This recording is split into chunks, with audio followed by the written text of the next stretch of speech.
to training by national and international organizations and undertaking research in the subject. She is a member in several professional bodies and serves in the editorial board and social and policy concerns in the agricultural research system and trying to win competitive institutional research grants. Apart from contributions to the academic world, she has also been an active member of civil society, writing for the local and national print media, commenting on economic and social policy and environmental concerns.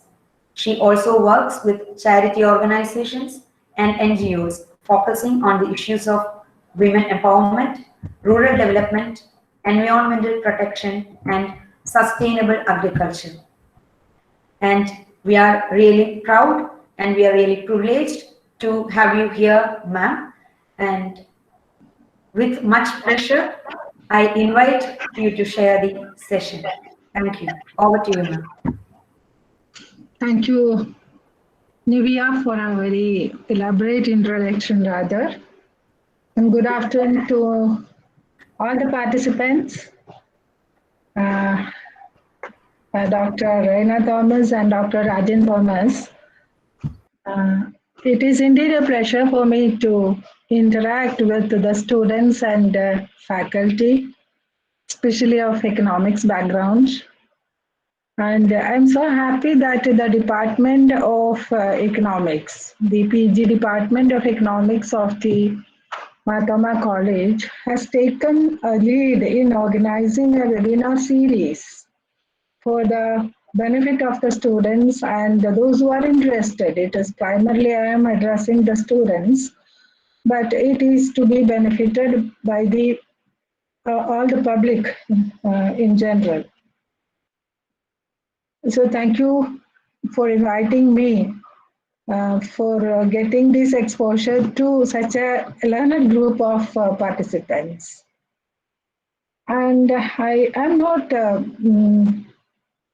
wasting time on the initial pleasantries. Rather, I remember with pride and devotion the father of our nation, Mahatma Ji, on this occasion. And remember, I always remember one of his quotes. That is, whenever you are to make a decision in your life, you should remember, you should remind the poorest man that you have ever seen and take the decision thinking that how your decision is going to affect him. And that is something which all of us should always remember. Whenever we take a decision, whether it be a personal decision or it can be a decision that has a social relevance. But whenever you take a decision, you just remember how this decision is going to affect the poorest man of this country. I started with this remembrance because we are going to discuss a very important policy decision which is going to affect a large mass of Indian population. That is the farmers and the farm workers in particular, and all of us in general. So this is something very important for India because I must say, see, usually the students or even the teachers say that we assess the importance of a sector, whether it be primary, secondary, or a tertiary sector, we look at the contribution to GDP. And we say that, oh, this sector is contributing 86%, this sector is 60%, and you say that hence it is important. But we know that agriculture sector by and large is contributing only less than 20%, something around 16% to India's GDP. But even now,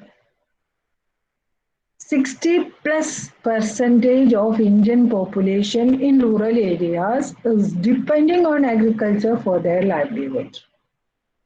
That is very, very important. I'm not talking about the food security part. I'm not talking about the general public. But remember the 60+ population who is depending on agriculture either directly or indirectly for making a livelihood. And that is very, very important. So from my side, I'm just going to focus on how those three bills, which the Parliament has approved, our President have agreed. Now it is an act. How these acts are going to influence these rural mass in general, and of course, the agriculture economy of the country in general. So I have prepared a small presentation on this. I will be sharing this presentation. So I think you can see the presentation. And I will be continuing with my discussion and will join you once the presentation is over. So the title, is it visible? Hello? Yes, ma'am. Yes, ma'am. It is visible. Yes, It is ma'am. visible. Okay, that's good. So before I start discussing about this bill, these three bills, remember in the introductory inaugural address, Dr. Rajan Thomas mentioned about the WTO and the liberalization process after that, or even before that. It started even sometimes a few years before that, indeed. So when we talk about liberalization, that means that before that, there were some restrictions or interventions. It is implied. So when did it start? In the agricultural marketing scenario. That is a pertinent question that I am trying to answer. See, if you look back, the market regulations or the interventions in agricultural marketing system started in the British era. Precisely, if you talk about the exact year, it is in 1887 that the first act was introduced, which is known as the Berar Cotton and Grain Market Act. And this act was introduced with a purpose or with a restriction or rather an intervention by the government which says that all the cotton farmers should bring their produce to a particular notified market or approved market and can be sold only through that market.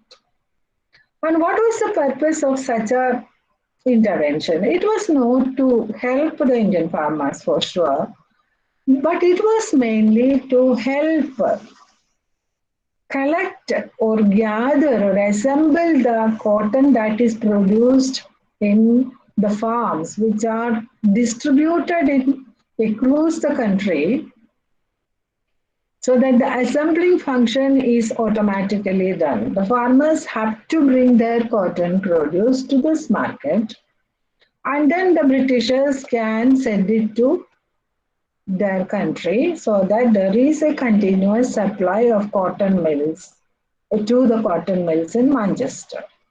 So this first intervention in agricultural marketing was with the purpose of helping the mills in Manchester and not with an intention of helping our farmers. But of course, later on, you must have studied in agricultural economics, those who are studying the marketing or economics or the historic part of it. The most important public sector intervention or a very serious intervention was the appointment of the Royal Commission on Agriculture in 1928. So this commission made a very detailed study of the rural sector. Remember, these interventions, so these commissions were not merely to look at agriculture sector. Rather, they were trying to understand the rural economy and see how the system can be improved. So at that time, obviously, it was mainly whenever you talk about the rural economy, basically it is agriculture. So they observed that there should be some sort of a mechanism to see that farmers get a fair price and the price that is to be paid by the consumers for the food articles should also be a fair one. And there are some agri-based industries where the raw material is coming from agriculture, like sugarcane or cotton or fruits and vegetables, whatever it is. So the industries should also feel comfortable to continue with their industries. So the Commission suggested a Model Agricultural Market Regulation Act. They said that it will be good if we can come up with an act to intervene in the agricultural marketing system and ensure a fair price to the consumers, to the producers, as well as, of course, industries and also consumers. But nothing happened. Even though that suggestion was there, nothing happened. And we know that after independence, in the first 5-year plan itself, the focus was on agriculture development. And there are a lot of quotes. The first prime minister saying that anything can wait, but not agriculture. And so many interventions, so much of focus was given for agriculture development. So during the 50s and 60s, this Model Agricultural Marketing Regulation Act was circulated among the states.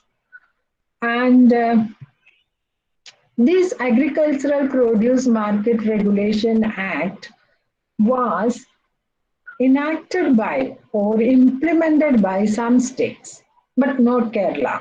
Some of the states, even now, we don't have a APMC Act, but many states implemented. So what is the essence of this act? What is meant by this act? So this act says that there is a organized democratic system to monitor the marketing process, the transaction between the farmers and the buyers, which is known as the Agricultural Produce Market Committees. So this is an elected body with representatives from farmers, traders, and also from government. And government notifies an area as a what you call as a collection area of any particular market. So there is a well laid out market mechanism where there is enough infrastructure facilities. Like there is facilities for loading and unloading, for transporting, for managing that big loads, enough storage facilities, fair weighing mechanisms, and the operation of each and every market intermediary is supervised and regulated.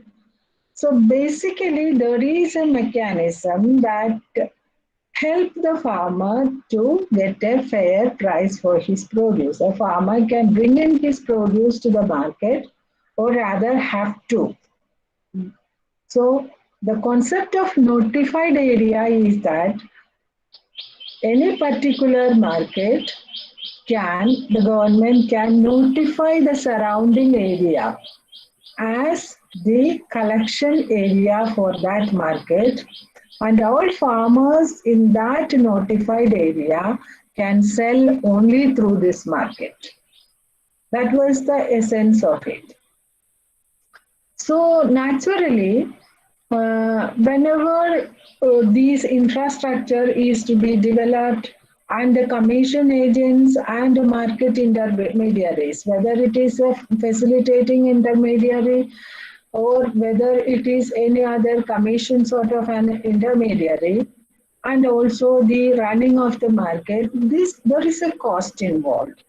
So for that purpose, there are market taxes, and every operator in the market, all the intermediaries, traders, and farmers have to take a license, and they have to pay a tax, and even sometimes commissions. But by and large, the system was envisaged to help the farmers. Especially we know that majority of farmers in India are small and marginal farmers. That is 86% is small and marginal farmers, means less than 2 hectares of operational holding. So this is the concept of APMC. So whenever there is an APMC, there will be a notified area from where the agricultural produce is to be sold through only through this market mechanism. The farmer is not allowed to sell outside, or not legally, it is not correct. This is a legally binding mechanism. So that farmer has to take his produce to the market, and he can avail all the facilities in the market. He can grade, there is a mechanism for grading. So he can store his produce for a short while, storage facilities are there. Then weighing arrangements are there, and the price fixation is through a transparent process. That is, usually it is through open auction method, so that the buyers and sellers interact. They do it loud, or it is a closed tender system. In either case, it is a sort of a transparent system where the forces of supply and demand can operate, and the price fixing is a very scientifically designed one. And plus, this market committee is supposed to monitor these activities and also advise the farmers. They provide some market information also, what you call as a market intelligence mechanism, wherein the market committee will give the farmers the idea on prices prevailing in neighboring markets, the extent of arrival to the market, so that the farmers can make a scientific decision based on data, the information they have. So this seems to be a perfect mechanism as far as when we talk about the arrangements or the concept of an agricultural produce market committee, APMC, as per the APMC Act. I think that is clear. But now, after all these years, what is happening to APMCs? Why now the government is talking about another mechanism? These APMCs, if you just analyze the general things, we can see that the notified area of an average notified area of an APMC market is something around 496 square kilometers. It is nearly 500 square kilometers. So the farmers within that 500 square kilometers have to carry their produce and sell it through this market, which means the farmers have to incur a cost. But you must be knowing that there was a farmers commission headed by M.S. Swaminathan. So they suggested that ideally it should be something around 80 square kilometers so that the farmers will be more benefited. So this is a major problem, because in addition to the production cost, the farmers now, in most cases, they have to incur an additional marketing cost as transportation cost. And imagine the situation wherein the farmer is a small or a marginal farmer, this transportation cost will be further high for unit quantity, because his quantum of production may be too low. Otherwise, he have to think of a collective mechanism. So anyway, the farmers now in most cases have to incur an additional transportation cost, since the notified area is larger in size. And the second problem often reported, there are umpteen number of studies highlighting the functioning of APMCs in India. Even though we talk about the transparent mechanism and fair practices, even basically this transaction is between unequals because the buyers are more organized. Who are the buyers? Can be a trader, it can be a processor who makes a bulk purchase, it can be an exporter. So they are big shots, whereas the sellers are often unorganized, large number of small farmers, marginal farmers, and also large farmers may also be there. But for farmers, there is no organized mechanism for bargaining. Whereas most often these organized buyers, they form cartels or they join hands together and they have an upper hand whenever there is a bargaining or a transaction. So this often happens in most of the markets. And these markets generally under situations it is known as mandis. Since in Kerala we don't have this system, we are not very familiar with the term mandis. But in rest of the places, these APMC markets are generally known as mandis. And as can be expected, like the cooperatives in our state, over a period of time, these market committees are all highly politicized. Because it is an elected body, because there is government representation, so political influence become very high so that the fair approach to the farming community is naturally diluted very often.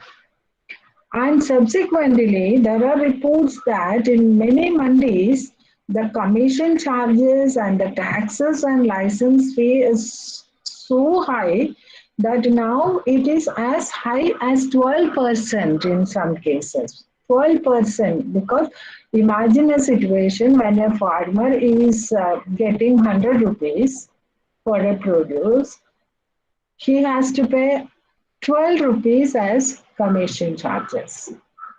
And then his production cost, then his transportation and other marketing cost.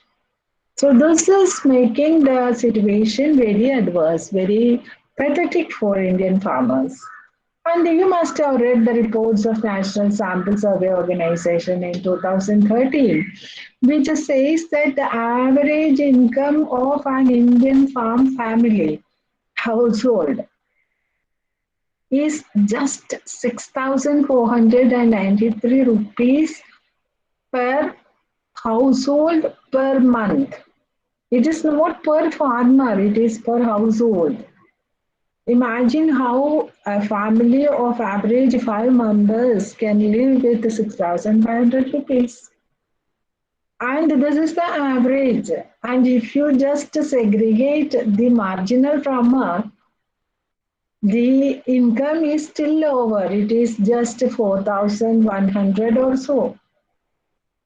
So this is the situation of an average Indian farmer, marginal farmer living with 4,000 rupees, 4,100 rupees a month with 5 members in his family. So the situation gradually became against the interest of the farmers, or most often the farmers were not benefited out of the existing APMC system. And many studies, even government NSSO reports, also highlighted that despite a higher level of production, we know that at the time of independence, if you take the case of grain yield, food grain was just 50 million tons. Now it is something near to 300 million tons. And our horticultural production has crossed the level of food grain production. So we have made commendable strides in agricultural production, but this higher production, it's due to technological factors and so many other policy decisions. were there to boost agricultural production, but this additional production could not be translated into higher additional income to the farmers. The price that is realized by the farmer continued to be at their disadvantage. So, if you look at the data on the terms of trade of farmers, you can see that it is against the farmer's interest. He's spending more and realizing less. His cost is higher than his returns on an average. So there were a lot of efforts to see how the situation can be improved. So, in during 2017, there was intervention to look at these APMCs, and Government of India circulated a Model Agricultural Produce Marketing and Contract Farming Act in 2017. And actually, I remember the Government of India wanted the opinion of the states in this regard. But there was not much of a discussion in the public domain on this aspect at that point of time. And later in 2019, government appointed a high power committee with the 7 state ministers. And this committee, actually, the purpose or the objectives or the task in front of them was to see how the farmers' income can be improved through a mechanism that ensures a higher price realization to the farmers, and also to invite private investment in agriculture, capital investments in agriculture. Because if you look at the long-term data on the capital formation in agriculture sector, especially in agriculture marketing sector, you can see that the share of public sector has been dwindling. It has been coming down consistently over the years. So actually, public sector was shying away from capital investments in agriculture sector, perhaps. So there was a policy decision to invite more of private sector investments in agriculture sector. So this committee actually drafted these 3 ordinances, and it came. It was passed in during June as part of the post COVID rehabilitation package. And in September 18 or so, it was presented in the parliament, and now the president also have approved it. So this involves 3 specific laws. One is the Farmers Produce Trade and Commerce Promotion and Facilitation Act. The second one is Farmers Empowerment and Protection Agreement on Price Assurance and Farm Services Act. And the third one is Essential Commodities Amendment Act. So these 3 put together, I think, I have given you an understanding of the system that is existing as of now, as per the APMC markets. Now I will discuss one by one the essence of these new acts and what are the apprehensions and concerns and the positive things regarding these acts. So this was basically a hello. Hello, Nivya, some Yes, disturbance ma'am. is coming. Is it Someone okay? has, someone has opened their audio. I shall- Otherwise, okay. Yeah, Everything is fine. yes, everything is fine and we are audible. Thank Clear. you. Thank you. So the first one, this is freeing the farmers. The basic condition, the legal provision that the farmers are to sell only through APMCs. That part is completely removed as per this act. Farmers are free to sell within the state, outside the state, or outside the country even. So that is the most highlighted aspect of this particular act. The APMCs are allowed to continue. Government says that we are not completely going away with APMCs, but we are freeing the farmers. We are not making any restriction on the farming community. The farmers are free to sell. But it can be within the state, it can be interstate trading, it can be e-trading, electronic trading. There is a mechanism introduced by Government of India, Electronic National Agricultural Market, which is known as ENAM, Electronic National Agricultural Market. So that freedom to the farmer is highlighted. So naturally, we feel that the farmer can sell to any person he wants to. So that is something, freedom is something very much appreciated always.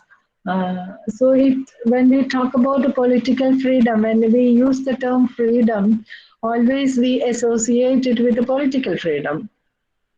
And we know, speaking today on the 2nd of October, we very well remember the importance of freedom and how we struggled to get the freedom.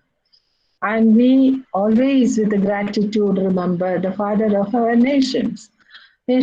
But now we are not talking about a political freedom, but it is freedom for the farmers to take a decision as to whom to sell, where to sell, how to sell. So everything the farmer can decide. That is one important point that is highlighted in this act. And the government claims that through this mechanism, we are trying to avoid the intermediaries. All the intermediaries are avoided. This is given a focus because right now in the APMCs, in many of the APMCs, these intermediate commission agents are having an upper hand due to political reasons, due to financial reasons perhaps. They have a better say in the marketing mechanism in the APMCs. So these commission agents are exerting lot of power onto the poor farmers. So that is why the government again and again says that we are trying to eliminate, avoid the intermediaries.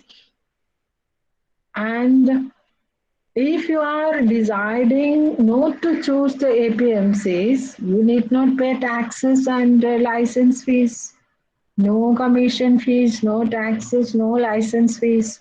So that amount is, that 12% is not there right now. It's something good. So through this process, it is expected that farmers have a better bargaining capacity and they can realize better price. And also, the situation can attract higher private investments because the private individuals or companies or processing agents or the exporters or the traders, they can directly contact the farmer and pay the farmer, get the returns. And how do that invite higher private investment? For that matter, you have to see these three laws put together. That part will be more clear if I discuss these three laws put together. So I will take 2 minutes to explain that part because it is important that we understand that. See, this law allows freedom to the farmer to sell to any person he wants, any way he wants. The second law is basically for promoting contract farming. So you take the example of a processor. Suppose I'm a processor. I have a big processing industry. So I would like to buy fruits and vegetables from the farmers. So for that purpose, I need a certain specified type of fruits and vegetables which are grown under certain management conditions. For instance, I would like to get only organically grown fruits and vegetables. So I go to the village and I enter into a contract with say 100 farmers. Okay, so I am given the legal validity or legal umbrella to enter into a contract with these farmers, and through this particular APMC Act modification, that is the Produce Trade and Commerce Act, right now we are discussing, through that process, I can buy from them.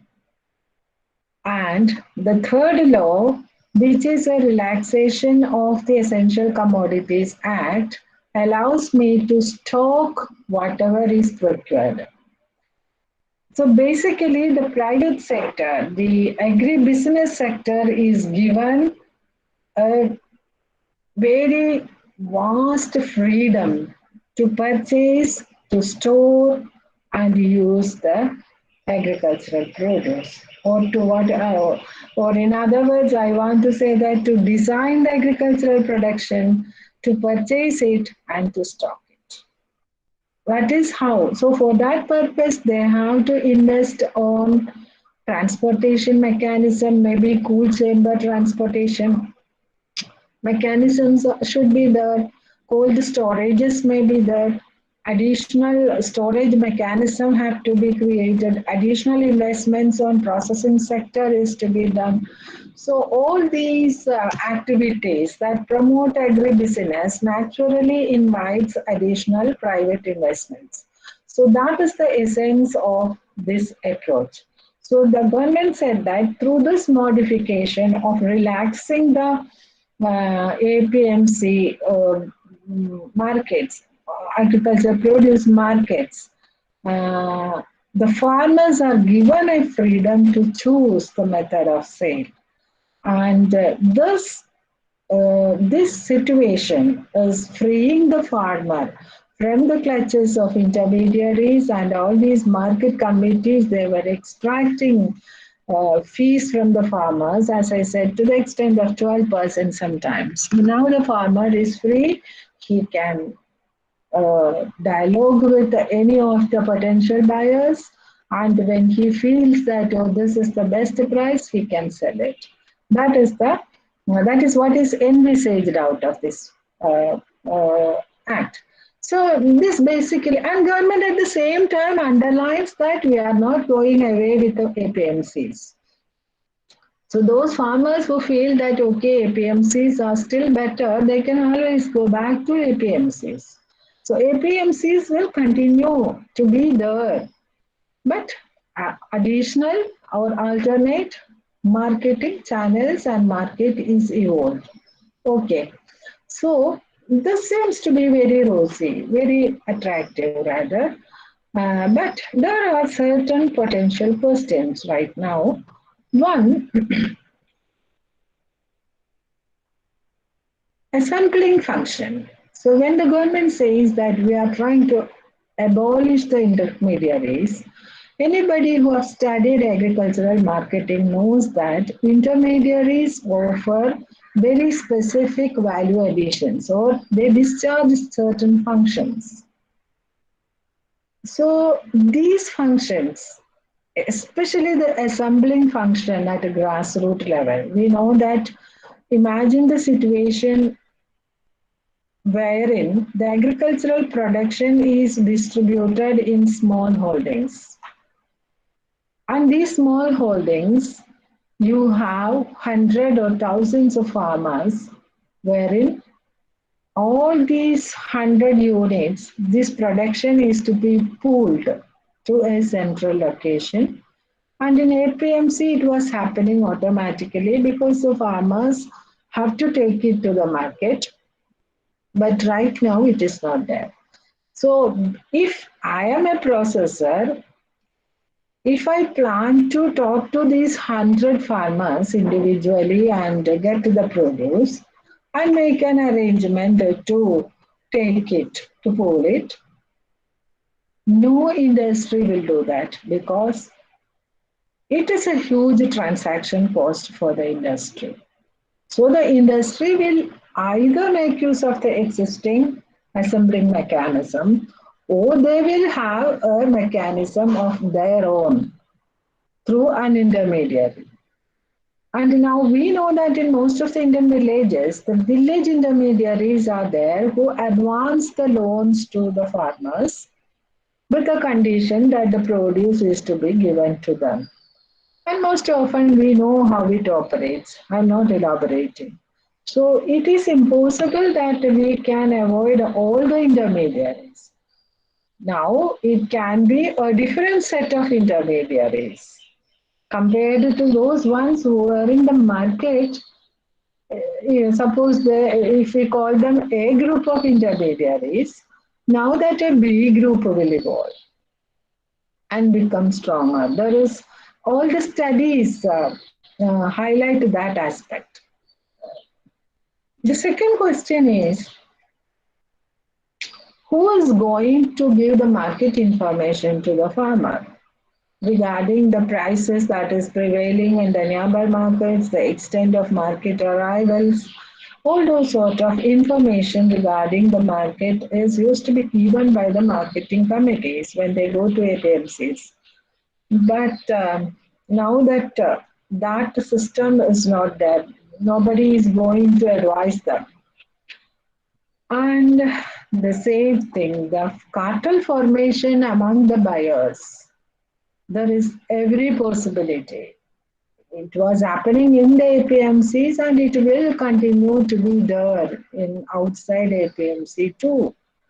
It's every possibility that it will.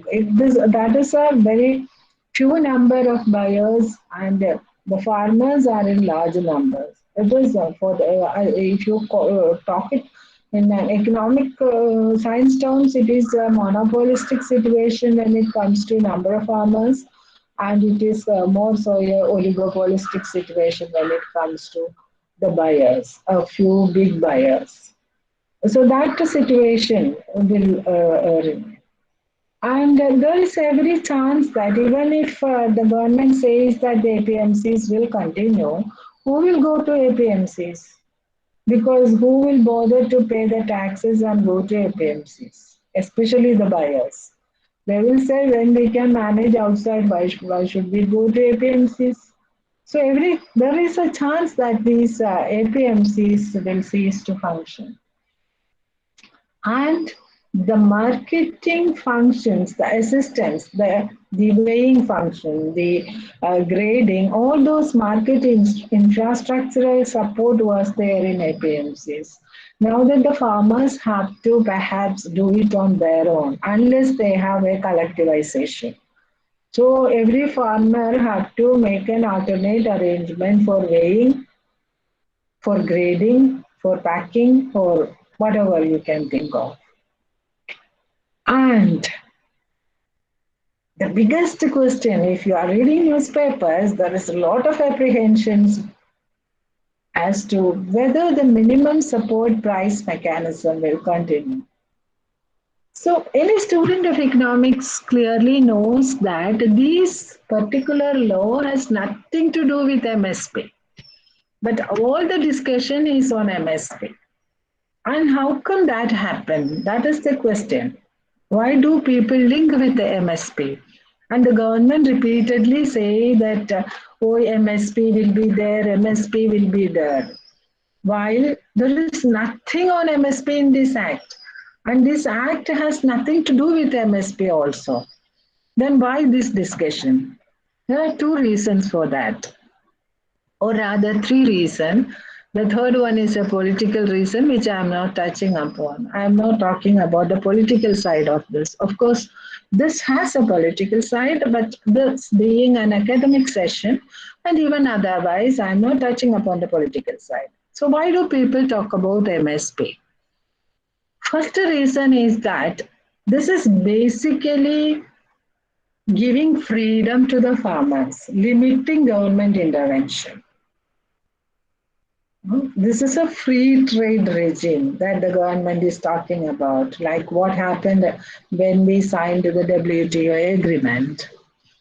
It is a free trade regime with minimal government restrictions and interventions. So we know that MSP, minimum support price, is a market intervention mechanism. And whenever we talk about market intervention, it is against the fundamental concept of free trade. So it is only natural to think that slowly the government may go away from MSP mechanism. That is one reason. Second reason is that the procurement, the government declares the minimum support price and then makes the procurement mostly through these mandis, these APMC markets. So once that mechanism becomes defunct, naturally government may stop the procurement also and also the MSP. That is an apprehension. These are the two major reasons why there is an apprehension and why there is a lot of discussion on MSP. Otherwise, directly this act has nothing to do with MSP. Okay. Now I am asking a pertinent, we were asking these questions, so these apprehensions are shared despite all the advantages of theoretically all the advantages that we were discussing. These are certain concerns whether what will be the situation once this is implemented.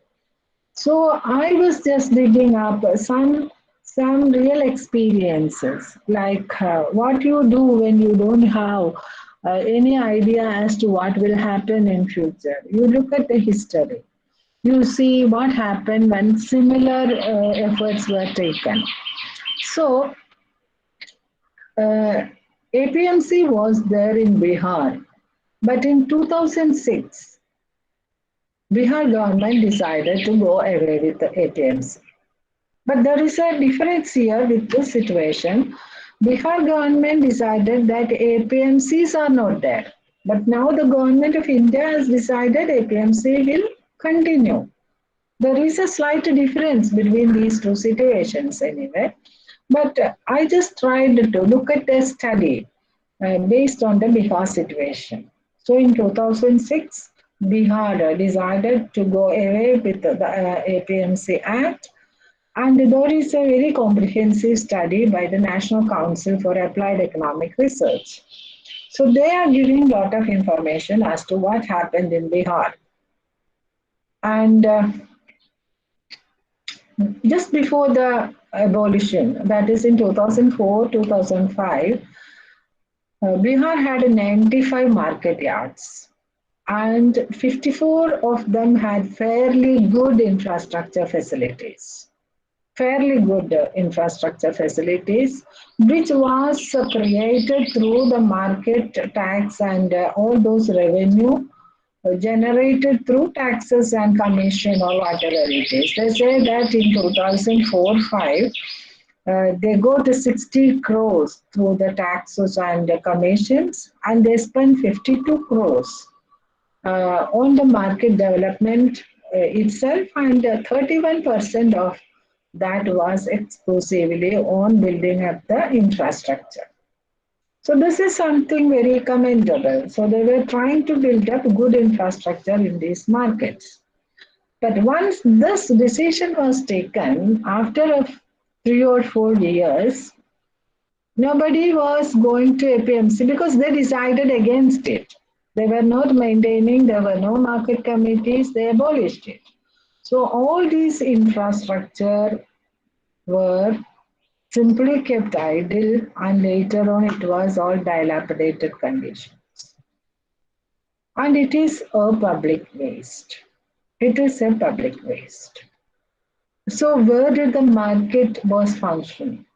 See, what was the alternate arrangement? The report says that there was no private investments. One of the objective of doing this is to attract private investment, but they say that the private investment was not there in marketing sector. Instead, what they did was these markets were operating in roadside open spaces. You know, in the North India, such spaces are available. So most often the roadside private trading places were there, and these traders and these farmers or whoever operated in these places were to pay informal taxes and payments. There was no market infrastructure. They were just roadside open spaces with no infrastructure, no market committee. No support was given to the farmers, traders, and intermediaries, but they were forced to pay informal taxes. We can imagine Indian situation in some of these places where the local power groups manage everything. And informal taxes and commission prevailed. There was nobody to supervise or monitor the price fixation process. So there was no transparency in price fixation, no monitoring mechanism, no infrastructure facilities. And only advantage in that case that the very small farmers, the marginal farmers could also bring in their load to the market because the transportation cost was less because they can just go to the nearby market. The binding of APMC was not there. Okay, so the small farmers were slightly benefited because of this. Before that, they may be depending on the traders or some local mechanism to sell their product. One thing I want to tell you is that even when this APMC Act was there, don't think that everything that was envisaged in the act was there. Some 36% of the produce came to the market. Rest was traded outside, either to an assembling agent or an intermediary who pulled and he brought to the market, or one large farmer must have assembled. So all those farmers never came to the market. There was an informal or what you call outside the APMC markets also trading were happening, though it was not legally permitted. So here some small farmers could also come to the market and trade. And they were also giving an example, or I was referring another paper which says that, see, Bihar was a leading producer of maize, and this maize was sold in the market at a price much lower than the MSP. The MSP declared was 1,850, wherein they could sell only the ruling market price was between 1,000 and 1,300 per quintal. So the MSP price was also not realized because you know what happened when these organized APMCs were not functioning, the government procurement was not there. So that acted as a check in the market. So even though it was declared, actually in the market, government was not a buyer. So naturally, the private buyers took it as an advantage and they were paying only less than the MSP. They were offering only less than MSP and giving the data regarding the procurement rate by the government once these APMCs ceased to function. So government backed out because in APMCs they used to get high quantity.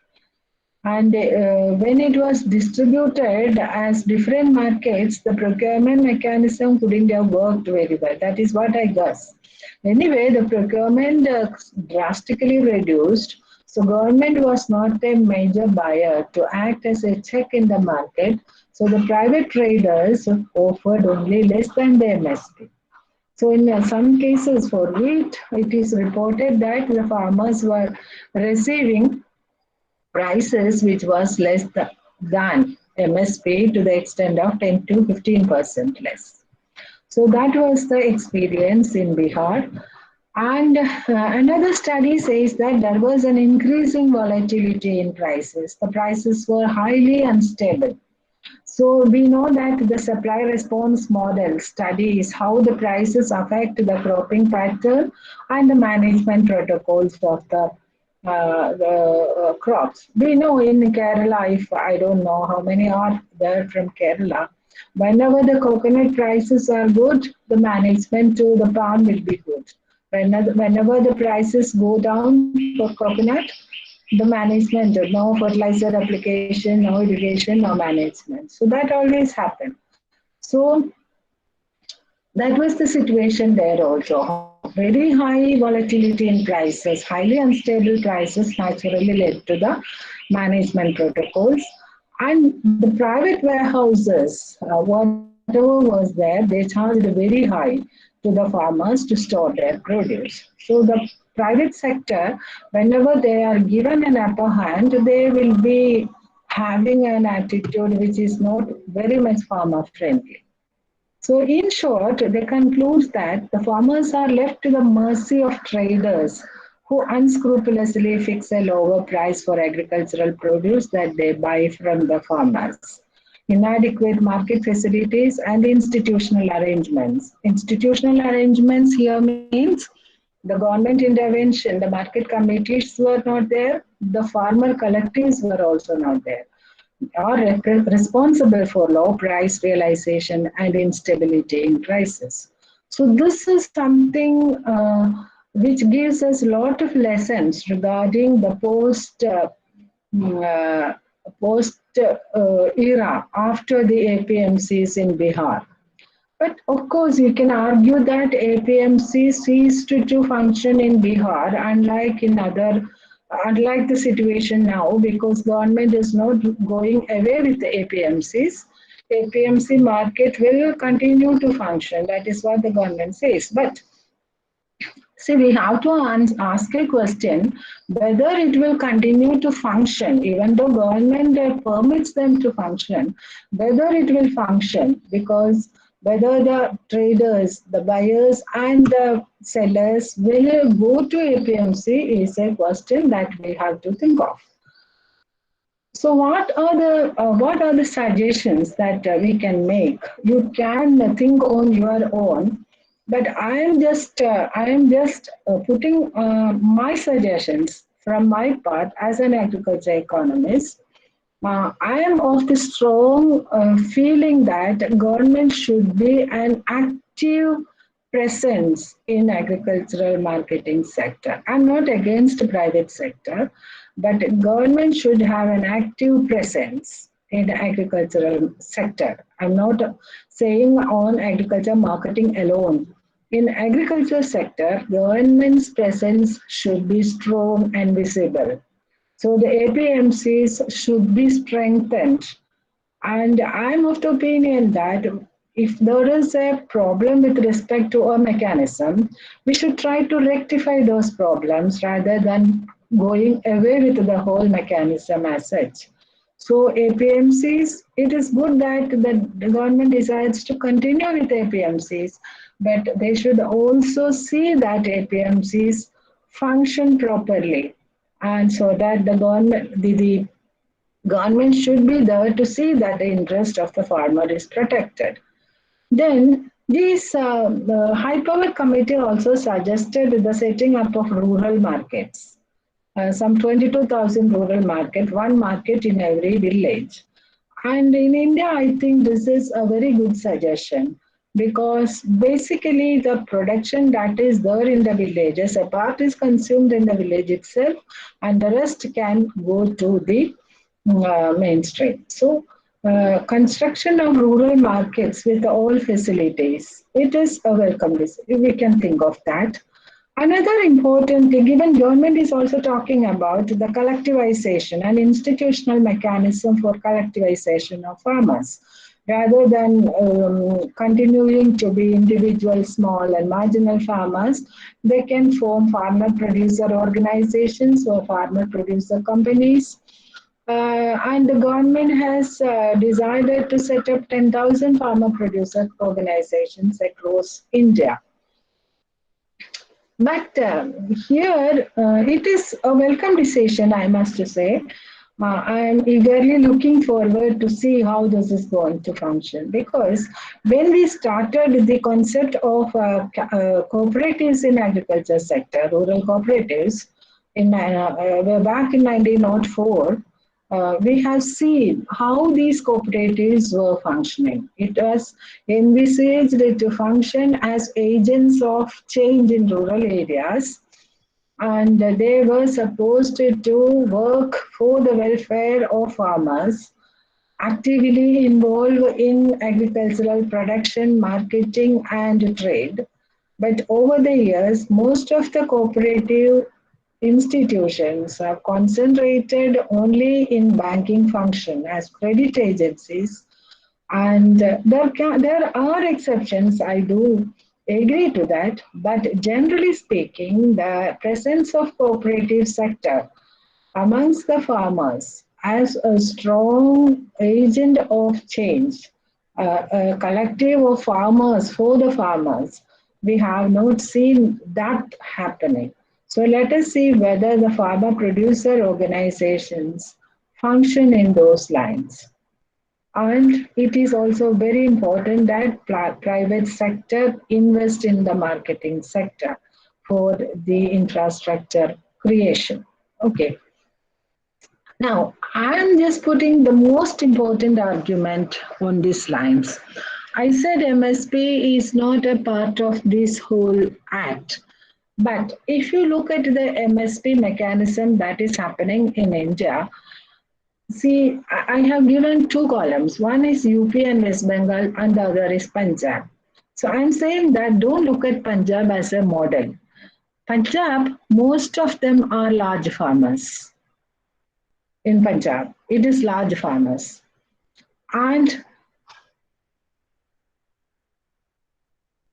MSP mechanism is functioning, or MSP, the procurement is happening at the MSP level for only 10% of the farmers in UP and West Bengal. For rice, I'm talking about paddy, while UP and West Bengal are major producers again, but 95% of the farmers are benefited in Punjab.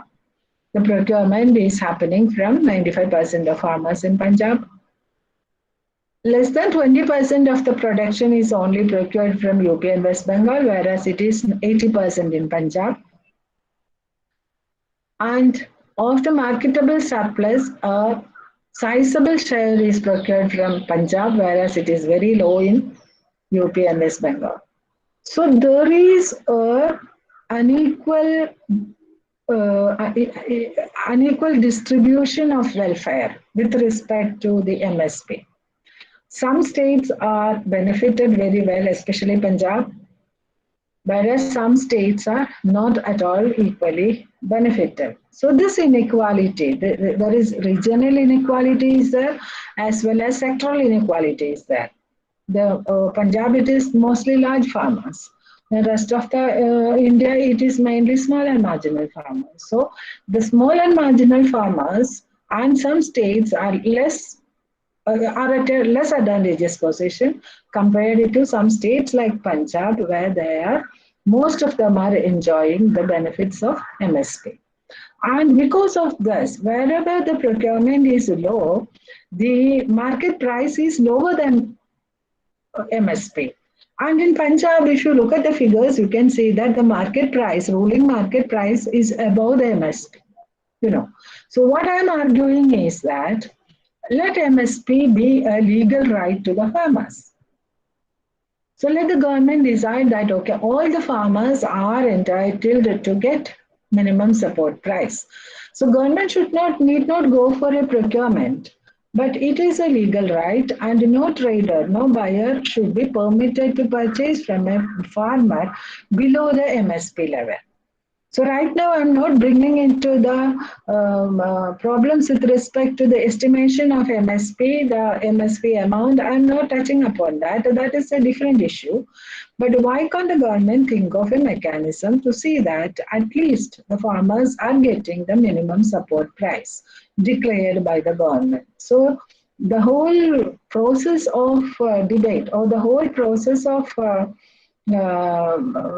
transaction between the buyer and the seller, the bargaining should start from the MSP and go above that.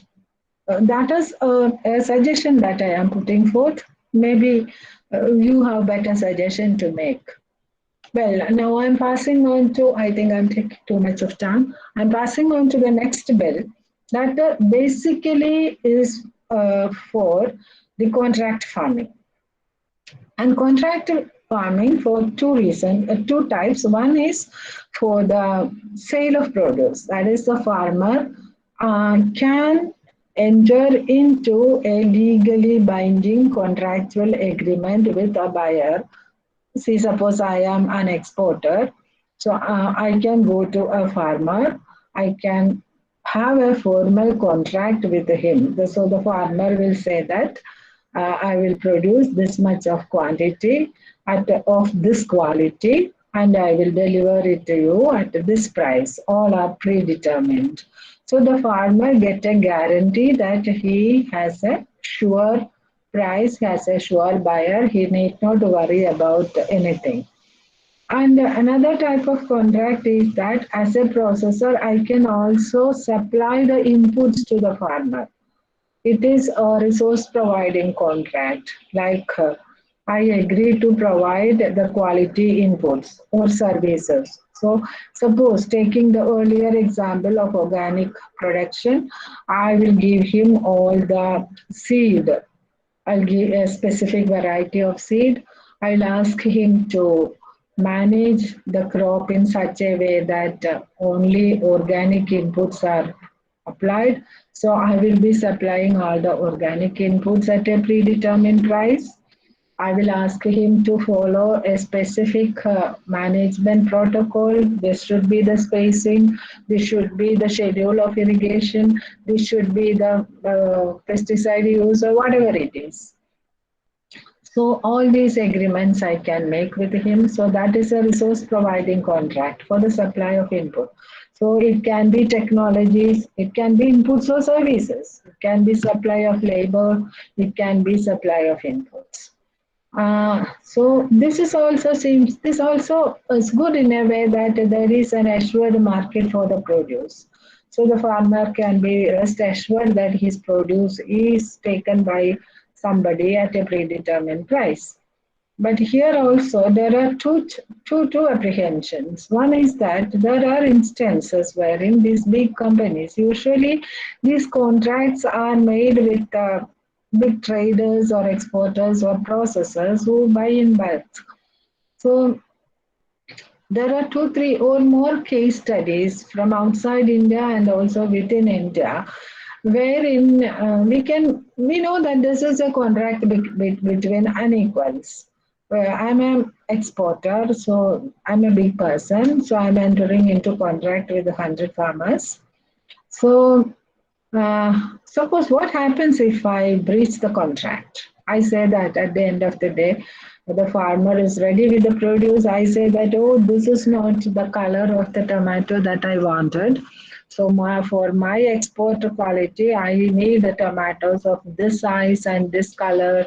So I cannot take it. This is a breach of contract. So in the law, it says that there is a three-tier dispute resolution mechanism starting from the magistrate or so. But you think of the average Indian farmer and whether he can make it to go to the formal redressal mechanisms and whether he get a fair decision and whether he can afford it to. The financial part of it is also there. So this is a concern, and there are a lot of instances, case studies, wherein the farmers are at risk when they enter into contractual agreement, especially with the big players. And there is another report, a few reports that highlights another situation wherein initially they do everything in a very fair manner.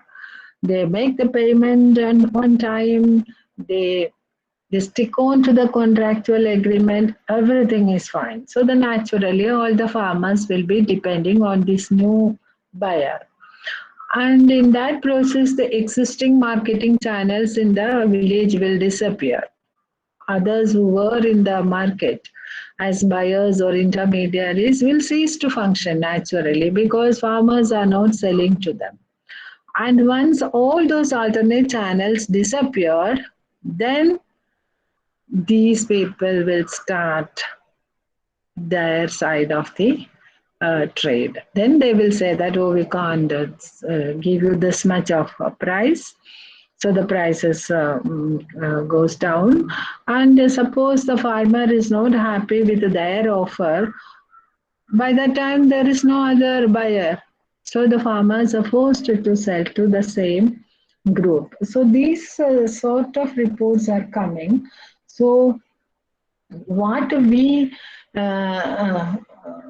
can think of alternate mechanism as a very serious thing to be contemplated upon. And another aspect of this is that see, as a processor, I want only suppose pineapples.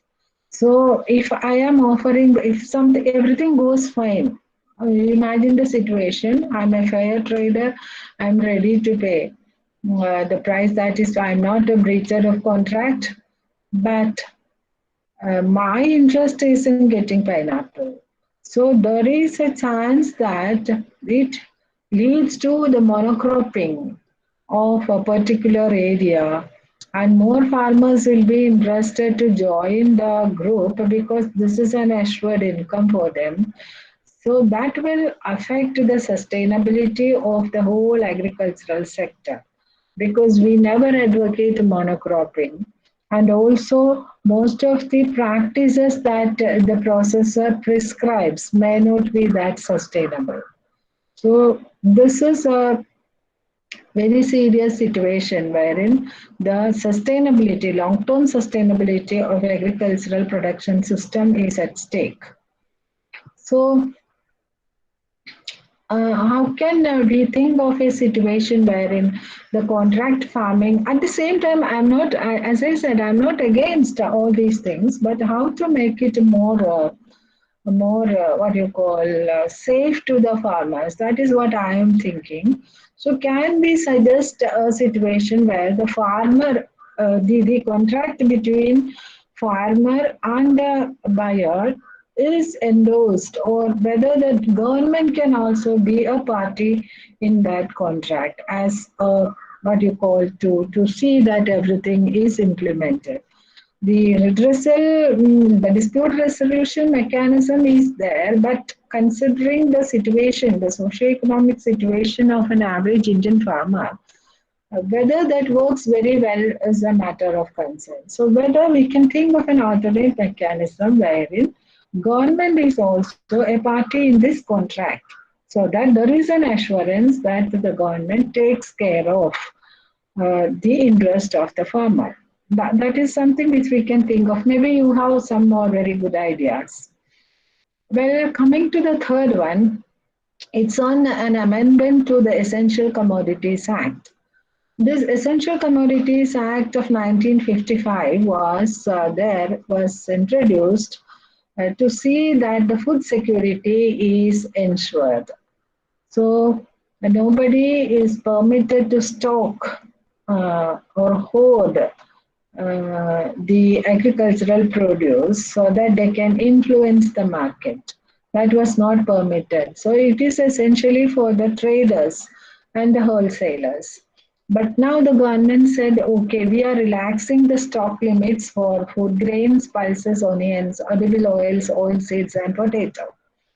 And this decision was taken uh, in the larger interest of the private sector. So we have seen that how the private sector as a processor, how I can go to the farmer and ask him to produce the quality, produce the fruit or the pineapple as per my requirement, and how I can enter into a contract with him for supply of inputs or the purchase of the produce, and then I can store the produce as much as I can as per my requirement. I can construct huge structures to store, and I can even hold and influence the market at a later period of time.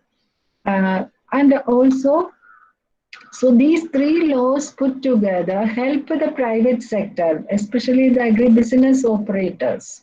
So government says that okay, this is not a free hand for the private sector anyway. With respect to the hoarding limits, the government can intervene and impose restrictions during war or natural calamities or pandemics like this. And there is a specific condition like based on the previous 5-year and 10-year retail prices that the government can revoke the decision to restrict the holding limits. So there is an apprehension that whether this will lead to hoarding and the stockpiling by the private sector so that the food security is at stake. So government again and again and again says that we are continuing with MSP and we are continuing with the procurement. But remember, procurement is only for food grains. It is not for many of the other crops. That apprehension, that concern is always there, whether this will lead to an upper hand by the private sector so that they can control the markets. So, I think that is okay.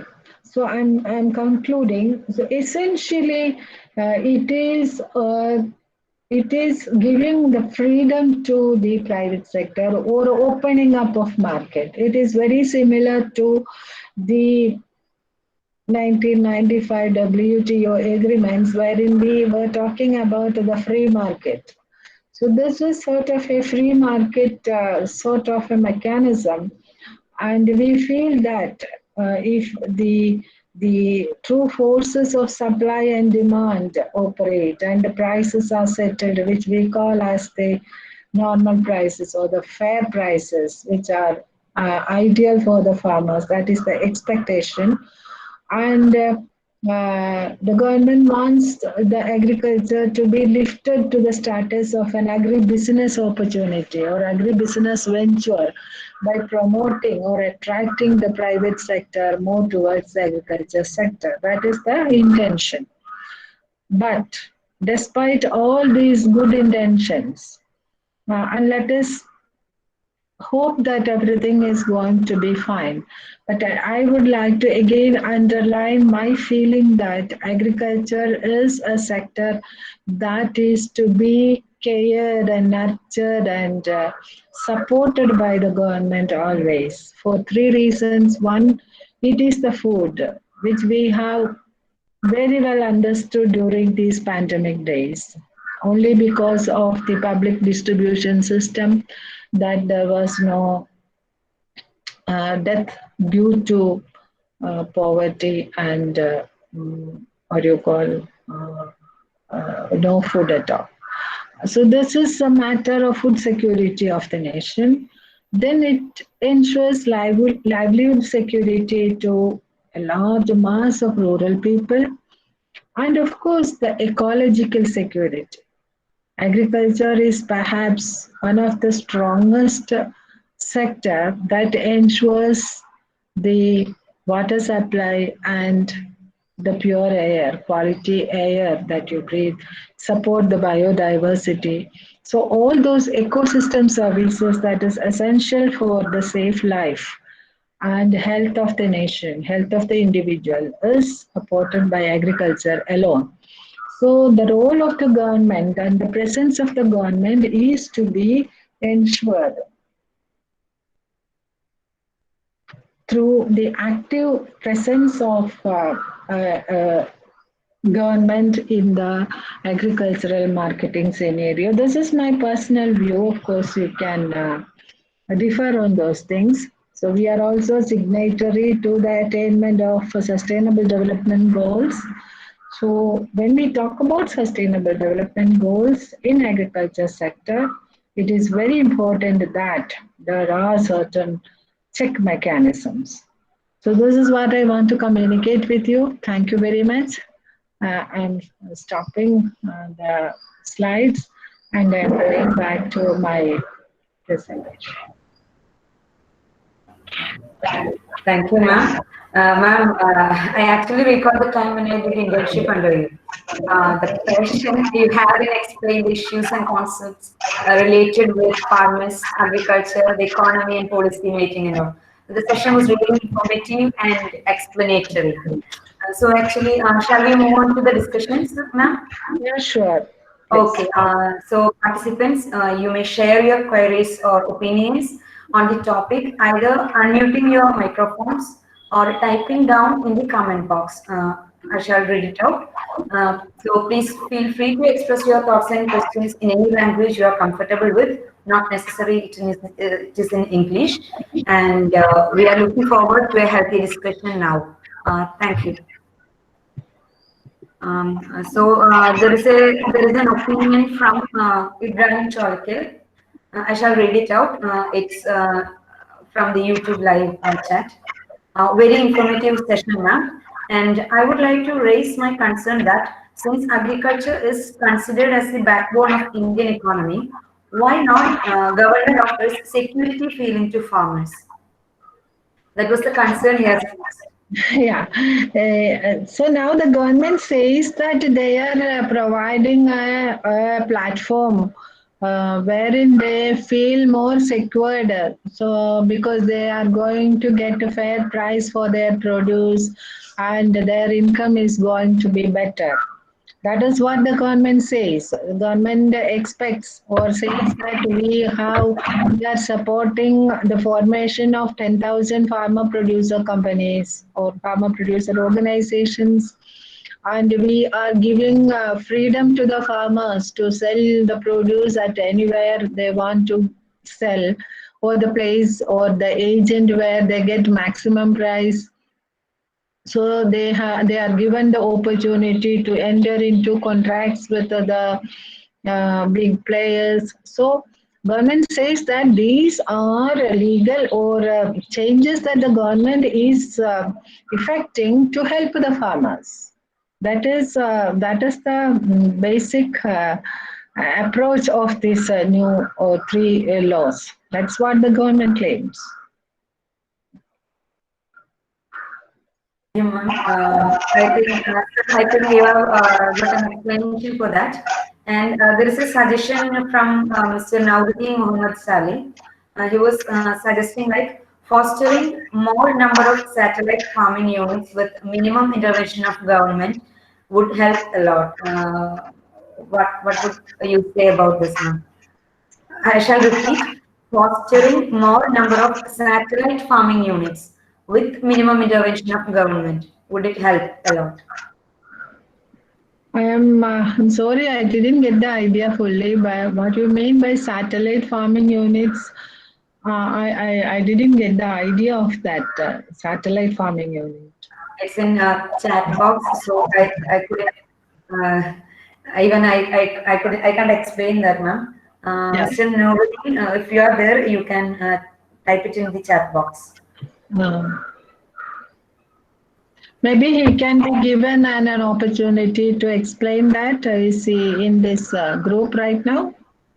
Yeah, Mr. Novotin, please.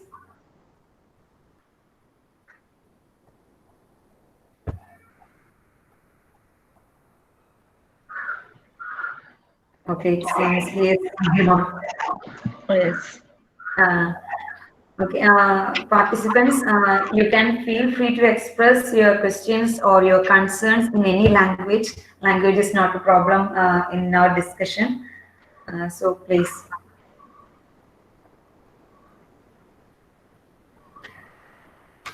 Ma'am, in between, shall I ask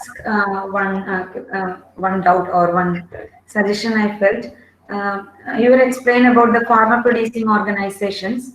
So is it like our cooperatives, like farmer cooperatives?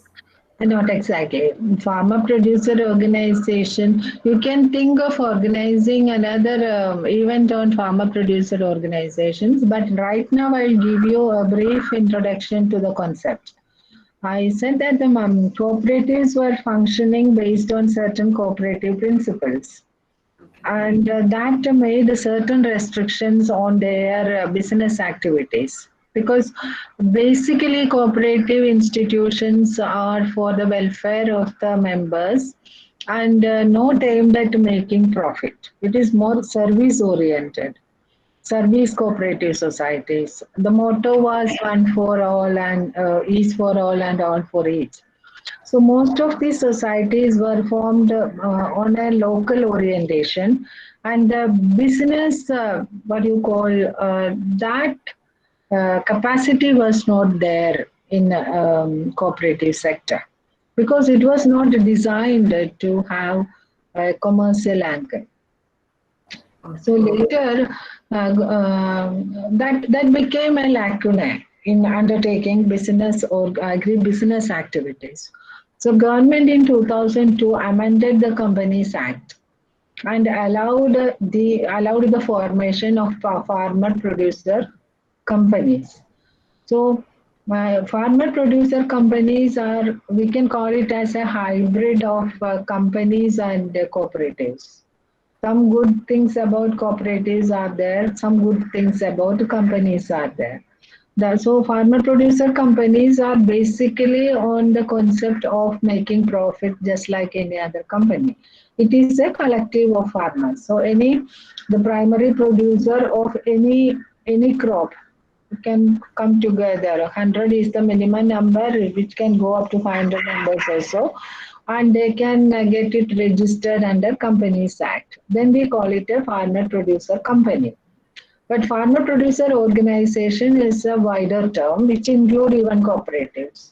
So you can register under the Cooperatives Act or the what is that Charitable Trust Act. So in either case, it is a farmer producer organization. So all farmer producer companies are FPOs, but not all FPOs are FPCs. FPCs are those FPOs which are registered under the Companies Act. Okay, thank you, ma'am. Thank you. Ma'am, we have two more questions here. One is from Mr. Sudhir Reddy. Ma'am, will this new Farms Act increases the GDP of India or not? Whether it affect our GDP? It should be, ideally speaking, if everything happens as envisaged by the government, of course it will be reflected in the GDP.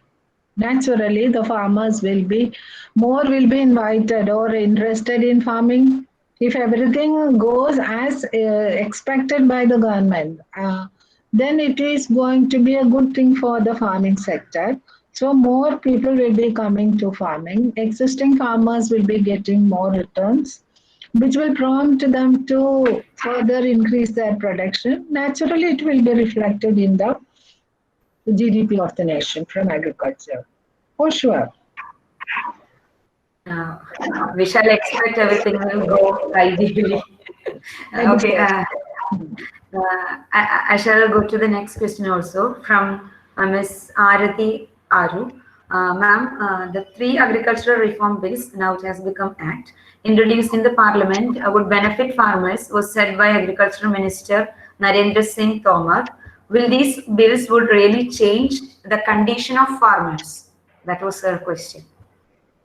I think Arati was not listening to the seminar. She must have joined in the beginning and left the seminar and came back later on because that is what we were discussing for long, right?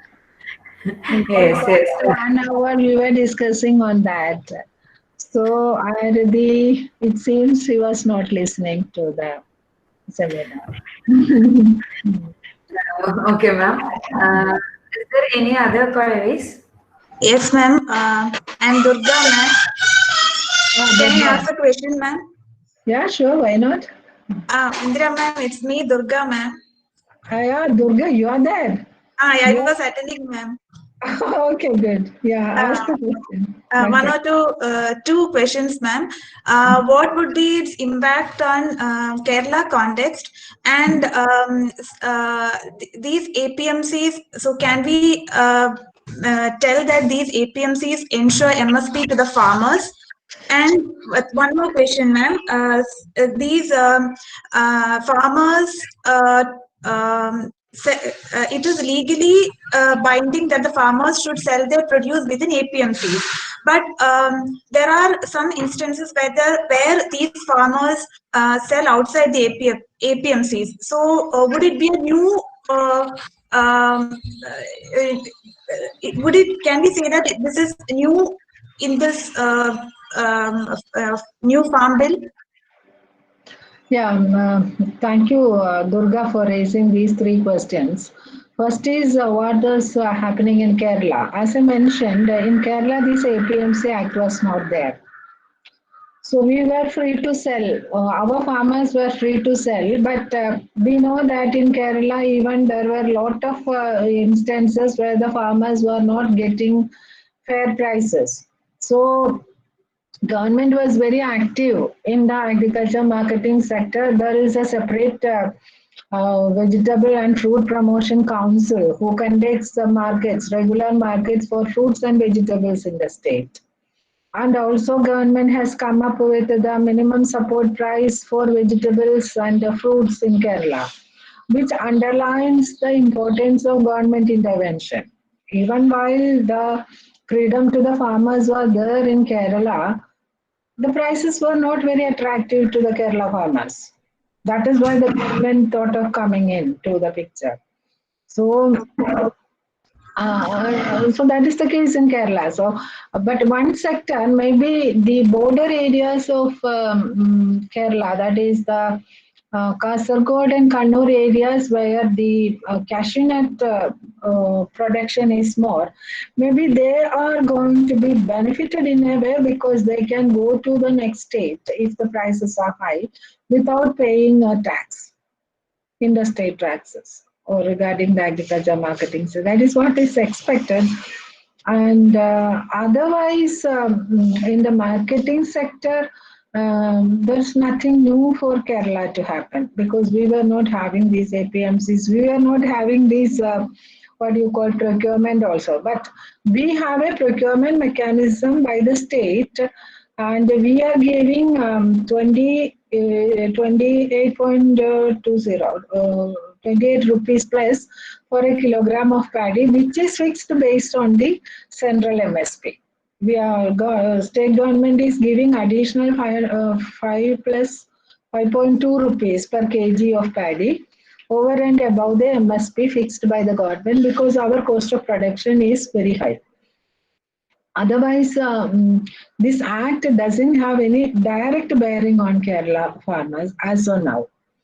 Apart from these commercial crops like coffee, maybe cardamom, coffee, cardamom, cashew nut, and pepper, maybe to some extent. Maybe the farmers can freely go to the neighboring states if the prices are high. That is one possibility. Now, the second question regarding MSP. I said that MSP is not directly linked to this law. You know that. But the procurement based on MSP used to be done through APMCs. And once the APMC system becomes defunct, and also due to the general feeling that the government is slowly moving away from the agri-marketing sector or agriculture sector, giving a free hand, then the fear is that MSP will cease to be there, procurement will cease to be there. And in that case, the whole competition, because still government is a major buyer, especially with respect to food grains. So once government is completely out of the system, then it is going to be an upper hand by the private sector, which we cannot think as favorable to the farming community. That is for sure. That is the experience that we had over the years. And what was the third question, Durga?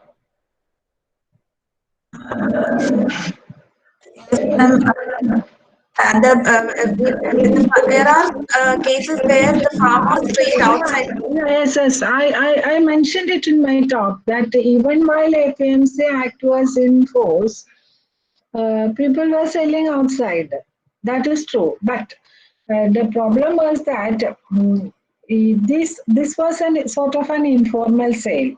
Maybe the marginal farmers and small farmers, perhaps, and that too somebody who is in the village, maybe a large farmer or an intermediary may be buying informally from them and selling it in the APMC. Otherwise, the big players, the major buyers cannot go directly to the farmers. So selling outside APMC was there even when APMC Act is in force. That is true.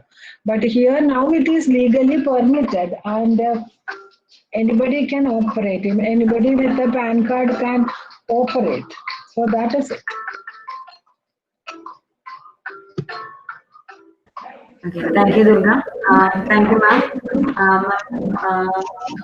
I think, before concluding, Mr. Noordin has explained the satellite farming project, what he meant. The satellite farming project means setting up small farming units in a particular contiguous region, which are owned and operated by farmers. This is what the explanation he has given. Should I repeat? No, this is okay.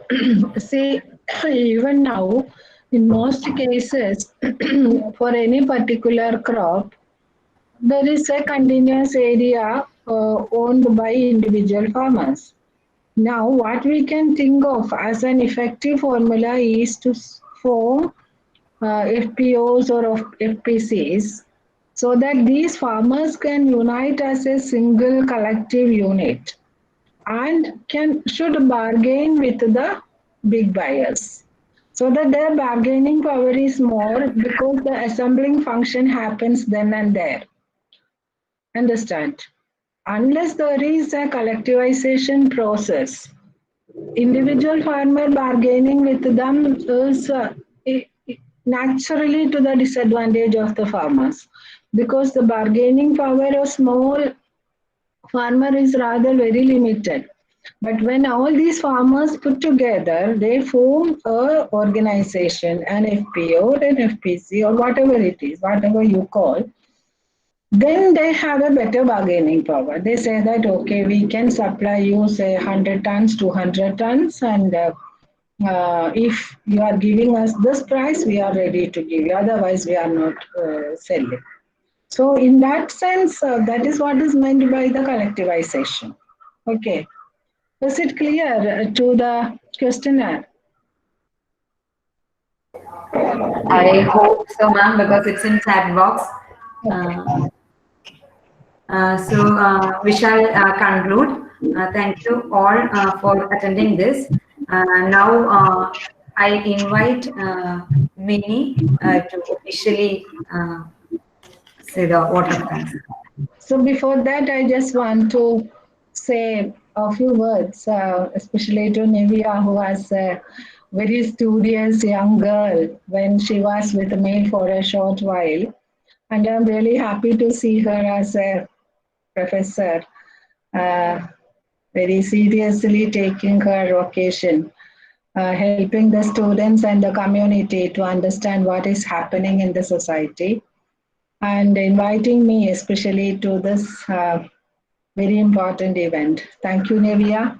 And I must also thank all the participants for the encouraging comments on the chat box. It seems they are all very generous in giving the comments, positive comments, all of them. And also I must thank the college, the Mahatma College, and especially the principal, Dr. Rajan Thomas. Thank you all once again. Over to Nevia. Ma'am, thank you for the words. I take it as a blessing from you. A note, our principal is Dr. Reina Thomas, and since she is in quarantine, now our principal in charge is Dr. Rajiv Thomas, and he has presided the session. So, Minnie, please, I'm handing over to you.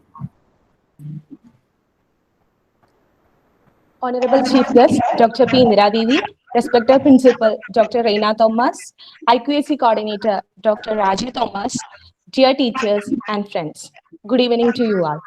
I feel immense pleasure to take this opportunity to propose the vote of thanks. Before that, I would like to convey my opinions about this webinar. Like everyone, I was also doubtful about the new farm bill introduced by the union government. That will it help the farmers? What will be the impacts? And so on. But now my all queries are cleared. We were sure about our choice to invite Dr. P. Indira Devi, who is an academician and former director of Kerala Agricultural University.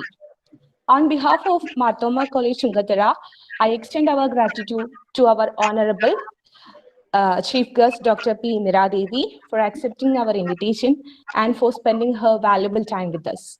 We were grateful to you, ma'am.